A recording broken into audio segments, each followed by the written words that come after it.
ഏതായാലും ഹിന്ദു പത്രം എനിക്കതിനകത്ത് ഹിന്ദു പത്രത്തിൻ്റെ വാർത്താ രീതി നേരത്തെ നമ്മൾ ഈ പ്രസ് സ്റ്റോപ്പിൽ പറയാറുണ്ട്. ഈ വാർത്തയെ അവതരിപ്പിക്കുന്നതിൽ കാണിക്കുന്ന ഒരു പക്വതയും അതുമായി ബന്ധപ്പെട്ട ഒരു ജേർണലിസ്റ്റിക് അപ്രോച്ച് എന്ന് പറയുന്നത് വളരെ കൗതുകകരവും വളരെ ഇൻട്രസ്റ്റിംഗ് ആണ്. അത് ആ രീതിയിൽ ഇന്നത്തെ ഈ സംഭവത്തെ ഹിന്ദു വളരെ പക്വതയോടെ അവതരിപ്പിച്ചിട്ടുണ്ട്. ഒന്നാം പേജിൽ ഹിന്ദുവിൻ്റെ പ്രധാനപ്പെട്ട വാർത്ത അത് തന്നെയാണ്.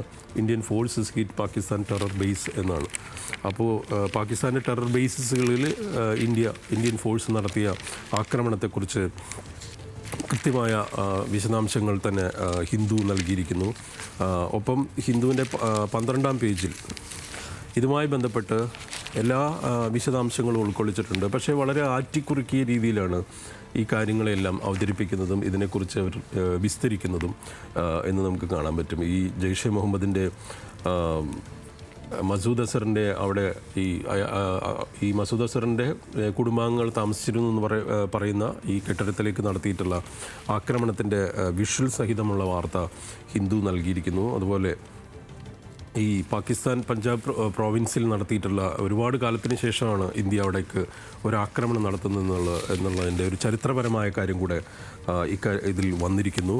ഏതായാലും ഇത്തരത്തിൽ ഓരോ പത്രങ്ങളും ഈ വാർത്തയെ അതിൻ്റെ പല തലങ്ങളെ സമീപിച്ചിരിക്കുന്നു എന്ന് പറയേണ്ടി വരും. ഇനി പാകിസ്ഥാൻ്റെ ഭാവി എന്തായിരിക്കും എന്നത് സംബന്ധിച്ച് ഈ തിരിച്ചടിയോട് എങ്ങനെയായിരിക്കും പാകിസ്ഥാൻ അടുത്ത ഒരു സ്റ്റെപ്പിലേക്ക് പോവുക എന്നത് സംബന്ധിച്ചും മാതൃഭൂമി അടക്കം ഹിന്ദു അടക്കമുള്ള പത്രങ്ങൾ വിശദമായി തന്നെ പറയുന്നുണ്ട്. ഒപ്പം എടുത്തു പറയേണ്ട ചില തലക്കെട്ടുകൾ കൂടെ പറയാം. അതായത് ടൈംസ് ഓഫ് ഇന്ത്യയും ഇന്ത്യൻ എക്സ്പ്രസ്സുമാണ്. അതിൽ ടൈംസ് ഓഫ് ഇന്ത്യ നൽകിയിരിക്കുന്ന തലക്കെട്ട് പേബാക്ക് ഫോർ പഹൽഗാം എന്നാണ്.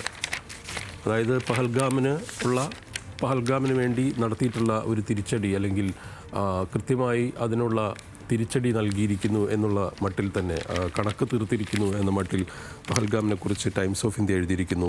ഒപ്പം അവിടെ പഹൽഗാമിൽ മരിച്ച ആളുകളുടെ, അല്ലെങ്കിൽ ആ വ്യക്തികളുടെ, രക്തസാക്ഷിത്വം ഭരിച്ച മനുഷ്യരുടെ കുടുംബാംഗങ്ങൾ, അതിൽ പലരും വിവാഹത്തിന് ശേഷം ആദ്യമായി നടത്തിയ യാത്രയടക്കമാണ്. അവരുടെ ഭാര്യമാരുടെ എല്ലാം പ്രതികരണങ്ങൾ ഏതായാലും പത്രങ്ങൾ പ്രാധാന്യത്തോടെ നൽകിയിട്ടുണ്ട്.